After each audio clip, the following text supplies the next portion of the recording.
just to make yourself a bit more familiar with Zoom, for those of you that haven't used this software for the webinar, we do have a question and answer facility which is on your panel. So if you do have any questions throughout the webinar, please do use this, and I will make sure that we answer them at the end of the webinar.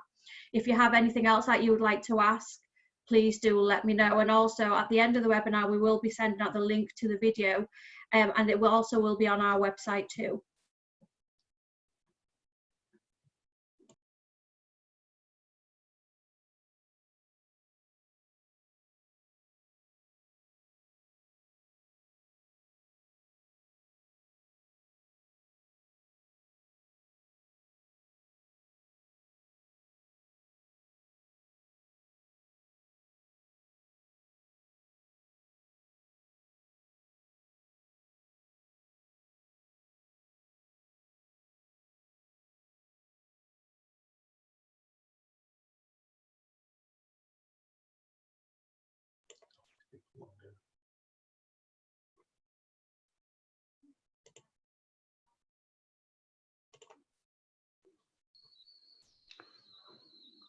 Graham, are we okay to make a start then, please? Yeah, I'm fine. Yeah. Super. I'll hand over to you then. Hope you enjoy it. Hi everybody. I'm hoping that Helen's able to join us quite soon, because the format for this was originally going to be a Q&A session between Helen and myself. So what I'll do is I'll start with a little bit of my background, and then hope Helen joins in time to go into a bit more detail around Agencia and what they're providing. But first, thanks for turning up for this. Very interesting, speaking to an audience you can't see or hear. So my background, I was in the RAF for 16 years, then worked in the private and public sector for quite a lot more years, and I've been with Agencia for the last 6. Really, over the last 10 years, I've focused on addiction, counselling, but more on early interventions and early identification of harm, both in the fields of alcohol and addiction to prescribed medication. So the unhealthy coping behaviours has sort of become part of my my general remit, and I'm really interested in what we can do in that area, particularly in a time of crisis. The main thing I want to cover today is how to cope, well, and also how not to cope in a situation like this. This is entirely new. None of us have come across anything like this. I'm going to mention a couple of bits and pieces. There are slides at the end which we can go through, so you'll be able to see those as we get towards the end of the presentation. So why are we having this conversation? Well, when Helen mentioned the plan for Agencia to do these webinars around crisis, I've actually been through a couple of real crises when I was in the RAF, the first Gulf War and subsequently the Balkan crisis, but not in a position on the front line. I was in a position where I was actually managing the situation back at home. Particularly in the first Gulf War, I was in charge of what's called the compassionate cell, which was where we were dealing with the families in the run-up to and subsequently during and the aftermath of a war. In the end, there weren't the level of casualties we expected, which we were most grateful for, but the stresses of running that and the stress of dealing with families and friends on a daily basis taught me a lot about how to cope and how not to cope. So that is the main purpose behind this talk, to go through some of the things I learned. Feel free to put any questions into Kieran, that would be great, and we'll have plenty of time for those at the end. So to move on, the first thing about self-care is rather like when you're on a plane and they say put the oxygen mask on yourself first before you help other people. How are you looking after yourself? When I had the role, I think I was quite good at it, but I didn't have any kind of support mechanism and to help. And if anybody said, what's going wrong? I would have said absolutely nothing. There were warning signs there, but I was ignoring them, so why should my bosses spot them? The thing about self-care is you need a network. So who are your support networks? And that's not just your professional support networks. Who can you talk to about your personal issues, your emotional issues? And also, in times of pressure, it's very intense. As a leader, you sometimes have to be careful what you share and what you're willing to share. You don't want to be oversharing with people that you are subsequently going to work with. So striking that balance is absolutely essential to being effective. And it's not straightforward at all. You need to know who's going to react well, who is going to step up, who's sometimes going to step down, and interestingly also be aware of who will step sideways, and have a degree of understanding as to why somebody who you expected to perform brilliantly in the circumstances actually doesn't. There may be more going on than you're aware of. So how are you going to identify that? And how are you going to hold these difficult conversations? You've got to remember there will be negatives. People will not always respond to your brilliant idea. They will sometimes come up with negatives that you think are simply almost irrelevant given the level of the crisis. This can be particularly true in any kind of administrative or organizational role, where people will tend to like to follow the format they've always used before. Not everybody, some will jump up, and sometimes in the desire to get things done, good governance and actual good safe practice can get ignored. So those are the areas that you need to be thinking about quite seriously. And how are you going to deal with those issues? Have a plan in place. One of the other things I really learned is have a divide. This is old-fashioned military planning, but there are three things that you have to think about. There's the task needs, what the group who are doing the task needs, and how individuals will react. Now, in a time of crisis, it is very easy and indeed correct to let the task needs take priority. So you're thinking all the time about, right, what do I need to do to achieve the outcomes I require? This is often fairly self-evident, although it can obviously be very complex in terms of the organizational details. But you can focus on the job in hand takes priority. That is absolutely fine. And certainly my experience when I was on the front line of delivering the tasks was all that mattered. The difficulty was that I wasn't quite bright enough to manage myself and my needs. So I came out of the situation in the first Gulf War with a very interesting relationship with alcohol, which has caused both me and my family problems for many years. And the stress of running that department basically pushed me from being a social drinker into somebody who was using alcohol to manage my emotions and manage my coping strategies, which is not a healthy way to be dealing with anything. And the consequence of running a crisis can last for years. So you need to be very aware as a leader, both how it's affecting you, how you're reacting, but also how are your team managing and reacting to the situations you're putting them in. And sometimes you have to accept that you're not going to do the best, you're not going to have the best solution. You're sometimes going to have to go for the least worst. And that is not an easy choice to make, particularly when you've been in a profession like medicine, where we've become increasingly specialized, increasingly knowledgeable. So finding the best is always the target. In this time of need, the best might not even be an option. And you've got to have plans in place about how you can actually cascade down as things get more and more complicated, as people become unavailable, as patient loads go up. It's really essential that you plan for that, and also almost park some of your natural instincts to do the very best that's possible. Sometimes just doing enough is actually more than enough. And with difficult decisions comes occasionally guilt, a lack of confidence in yourself. And that's very important to maintain. So I'm going back to what I was talking about, your personal and emotional networks. Those are where you can validate both your experience and your feelings. Don't forget them.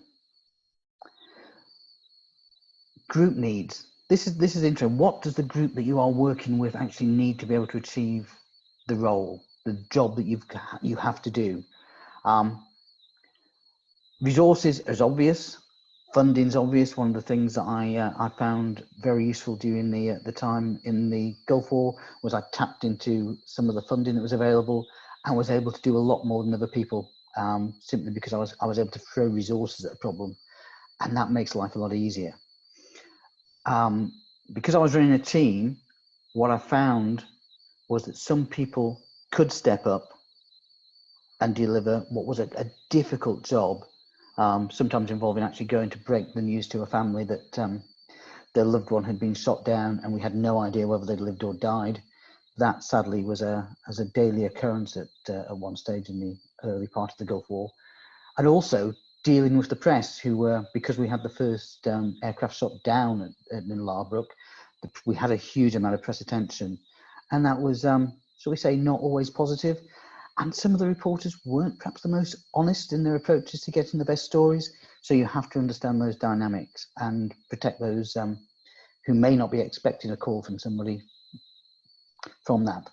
Obviously, it wasn't a social media world then, but nonetheless, those principles of what can you share, what are you happy to get out into the wider world, what would you much rather not get out into the wider world, that needs to have an impact on how you communicate. So what are the things around your group needs? Do people need to be checked in on regularly?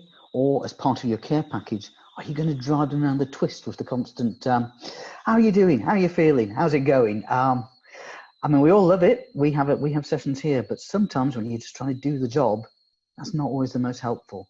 And it's very hard not to micromanage sometimes, particularly when you're delegating. The other thing about delegation, and again, one of the mistakes I made was I delegated, something went wrong, I took it back because I felt it was quicker and better for me to do the work than pass it on to somebody else. And that sort of works in the early stages, but over a period of time, it is simply destructive. For you emotionally, you have no support and you are carrying a huge weight.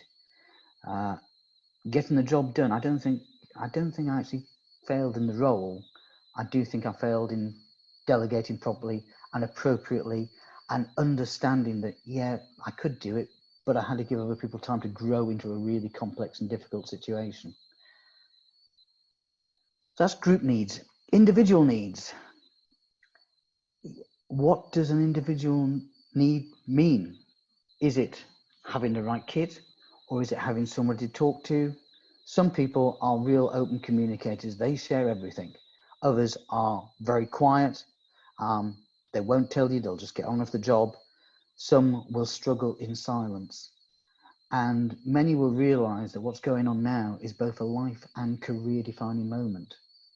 Because how you react in these sort of situations, with the best will in the world, is going to impact on how you're viewed within your organization, for good or ill. And some people will carry that stress to a high level. Others will be not completely unbothered, but will cope very well. And one of the other things you'll see in a situation like this is leadership is different. Leaders will emerge. You may find somebody in your team becomes really good at identifying the resource issues around the task needs. Others becomes the natural leader for the group, maybe the person everybody speaks to when they've got an issue that they don't want to raise up the line themselves, but feel that it needs raising, and they will be meeting the group emotional needs. And then some individuals, and this is the thing that's really important to learn in the crisis, the people who rise up and actually do the job, that often doesn't relate to their rank, their seniority, their experience. You will see leaders emerge from situations that you simply did not expect, and they will shine, they will come through. And others who perhaps had more seniority within an organization just struggle. And you've got to manage that dynamic, because that's difficult for both of them. It's difficult for the person who would be expected to be in charge, and it's also difficult for the person who can see what needs to be done, has perhaps the charisma and the communication skills to get it done. And yet, within the hierarchy that existed pre-crisis, they struggle to engage and struggle to get the recognition they need, and actually to be as effective as they could be if they were released slightly from the hierarchy. those are things as a senior leader you've really got to be aware of, because that dynamic is fascinating, it's challenging, and what it can do if it's handled properly is release both those parties, the person who's struggling to meet their role and the person who is really thriving in times of crisis. So how do you look at that? There's no easy answer to this, by the way. Everybody's going to make their own decisions, but these are just things you really need to think about. And I find that that mechanism, that look at it, is what's the task needs, what's the group needs, and what does the individual needs, provides a really good structure to have a framework around how you're going to address these issues. Next, individual coping. How are people coping?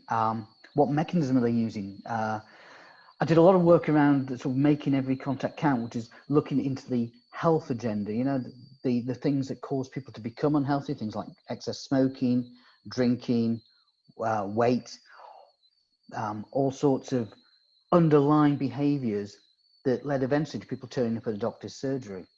Well, the thing about coping mechanisms is they work in the short term. Everything from a glass of whiskey to, in my case, a Magnum ice cream bar, or possibly 2 or occasionally 3.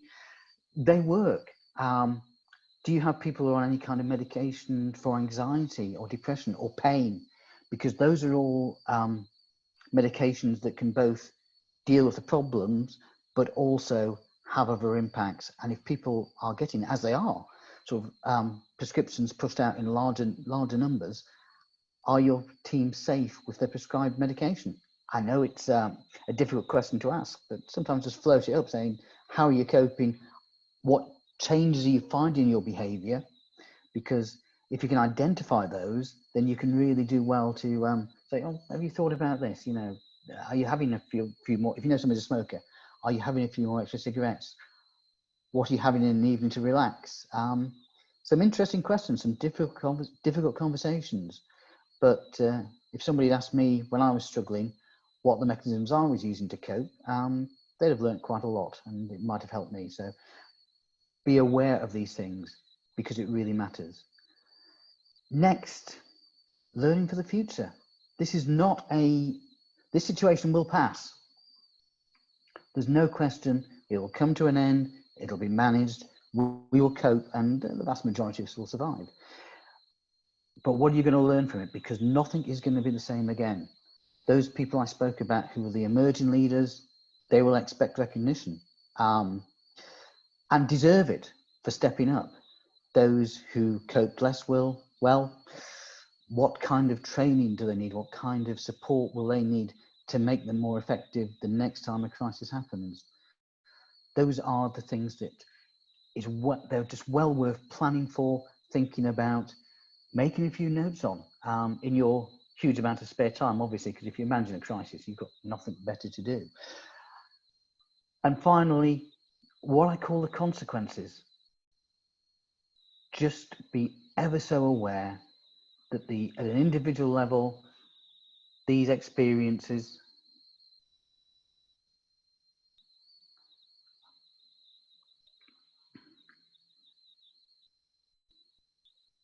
Sorry, did I just disappear there? You're muted. I hope I'm back and you can hear me anyway. As I was saying before, I think I got cut off. The consequences for individuals in these circumstances can be huge and they can last for years.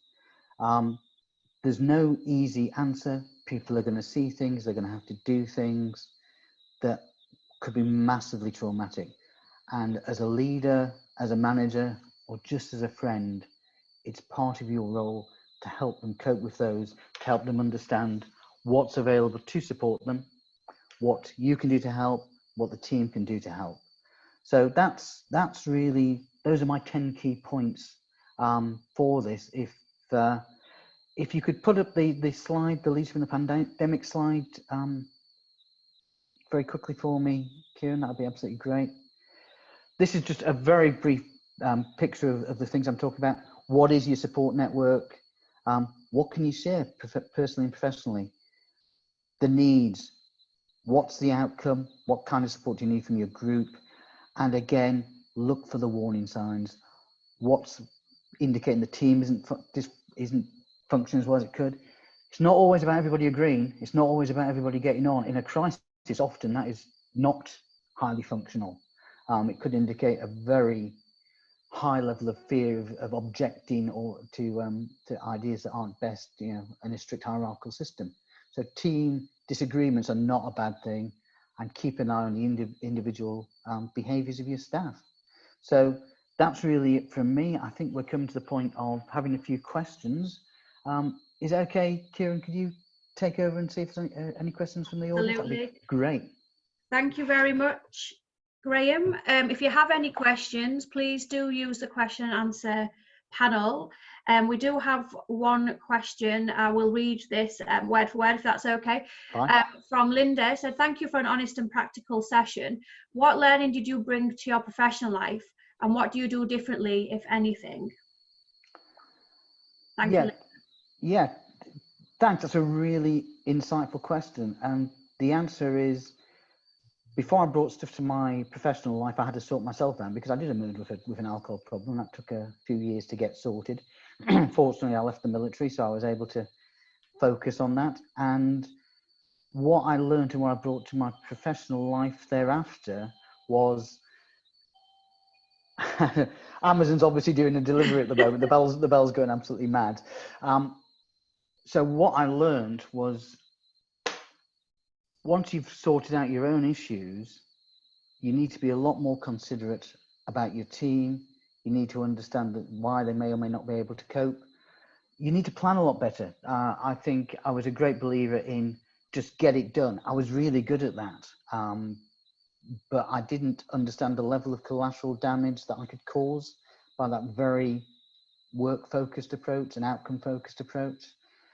And I took that into my personal life, and eventually I made a major career change from management consultancy into alcohol counselling, because I felt that I ended up back in management consultancy, but hey ho. But in all honesty, I felt that what mattered in my life was helping other people rather than simply making as much money as I could. So all those things came into play, but the thing I learned most was sort yourself out first, and then be more gentle, be more kind. I hope that answers the question. Thank you, Graham. We've got a question from Jan, who's also thanked you for today's session. I was asking, how will feelings and coping mechanisms have to change if this lockdown has to last for weeks or months? Wow, really good question, he says. Things are going to have to change, no question about that. And I think we're going back to a far higher degree of caring, and also actually giving people their own space. In a lockdown situation, creating space is going to be really important for people. And that's both the physical space to do whatever you want to do, and also the emotional space to communicate. Those are the key factors for me. So as people go through lockdown, those skills are going to improve. I mean, the simple skills of getting the top half of yourself dressed and wearing your baggy pants, those are skills that you're going to have to master. How you're going to set up your video conferencing, how you're going to make time for your family. Those are all things. And also how you're going to make time that isn't for your family. I mean, at the current point of time, I've got Amazon delivering at the door. I've got a Labradoodle who's quite happily going mad. And we're trying to hold a video conference. And all those things are part of the mechanism you're going to have to, the thing you're going to have to deal with using this technology. My background was in IT security, making sure this stuff's secure. Getting your IT guys involved is actually really quite important as we move forwards. Fantastic. Thank you, Graham. A question from another Linda. Thank you for the useful session. Some of my team are focused on short-term solutions, whereas the crisis may persist for some time. Lacking some support from the top as well as to adequate planning for long-term solutions. Any suggestions? Yeah, it's going to be your baby. In the simplest terms possible, the lack of adequate support from the top was a huge issue that I faced in both the situations I went through, and everybody was focused on doing what they needed to do immediately. What I learned was that you've got to really communicate. particularly down the line. So if your staff believe that you have got their back, and also that you're looking after their long-term interests, and the only way to do that is sometimes to stand up to the hierarchy and be seen to do that, that creates a confidence. Often if you're changing any kind of organization, I found this often, is saying, I trust you to your team members. And I think, to go back to the early question, what did I learn about the delegation? I learned to absolutely trust my team and not grab stuff back and give them the time and space to fail from time to time. So those are the things that you have to create down the line. And up the line, shout loudly, become a pest.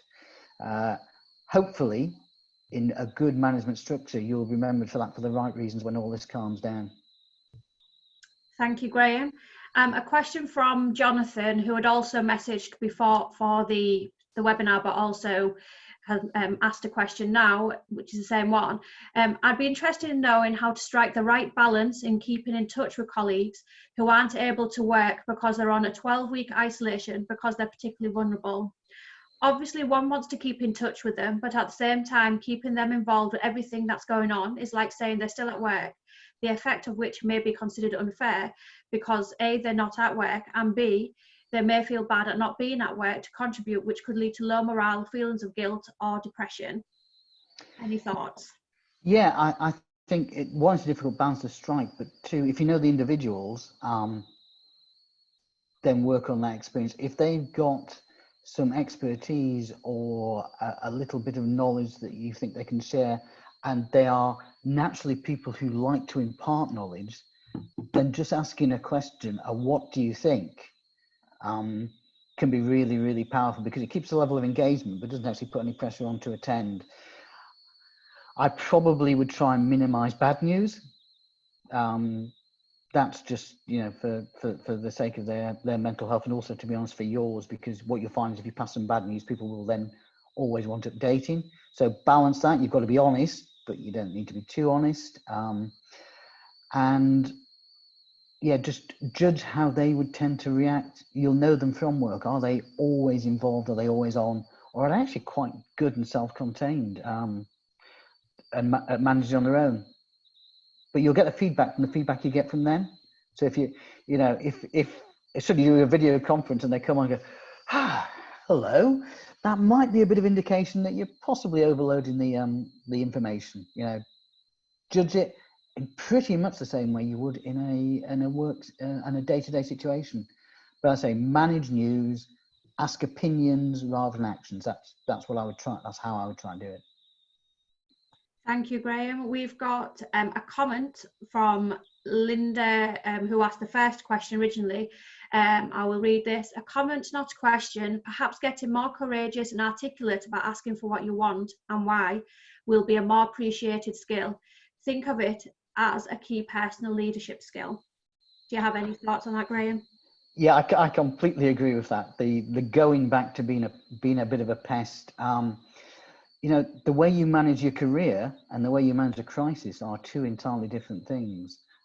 Sometimes, you know, you have to manage upwards. You have to pass on the information that perhaps your leaders would like to hear and deal with the negative stuff yourself. There are occasions when you have to be a little bit more aggressive with your leadership team in a positive, contributory way, but, you know, they are there to support you. That is a big part of their job. And I think we sometimes have a bit of a culture of don't report bad news, just get it done. Certainly at one stage I was quite out of that mold, and it doesn't work. That was the one thing I really learned, was that the more you trust your team, the more you give them freedom, the better they operate. And actually the easier your life is. So if you can tell it to your leaders, saying, look, this is one more decision I can basically take off you forever. That's not a bad way of going about it. Great. Thank you very much, Graham. Are there any more questions? I'm conscious that it's 1 o'clock and this webinar was designed to be for half an hour. We will be hanging around for maybe the next 5 minutes, if that's okay with you, Graham. If there are Absolutely, yeah. Thank you very much. If there are any other questions or comments or thoughts on what you've heard today, As I mentioned before, the link to this webinar has been recorded and we will be sending it out to you shortly, and it will be on the Agencia website, but also on the Primary Care Direct website as well. So you'll be able to access this information there too. But we will be around for the next 5 minutes. Otherwise, what I'd like to say is thank you very much for attending this webinar, and I hope you found it useful and can take away some fantastic advice and guidance from Graham. Thanks. That makes me sound like I know what I'm talking about there, Dave. Kieran. Yeah, in all seriousness, if you've got any questions or any follow-ups, do feel free to just email them in. You know, this is a very difficult time, and what we can do to help, we certainly will. And yeah, this will flatten infrastructures. To go back to Linda's point, that this will flatten infrastructures and hierarchies in a way that none of us could really imagine.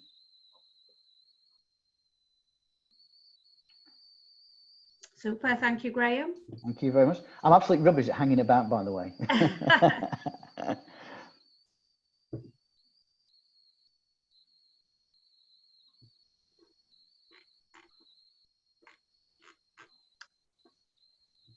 We'll just wait a minute or two and then. That's fine, yeah. Oh, yeah.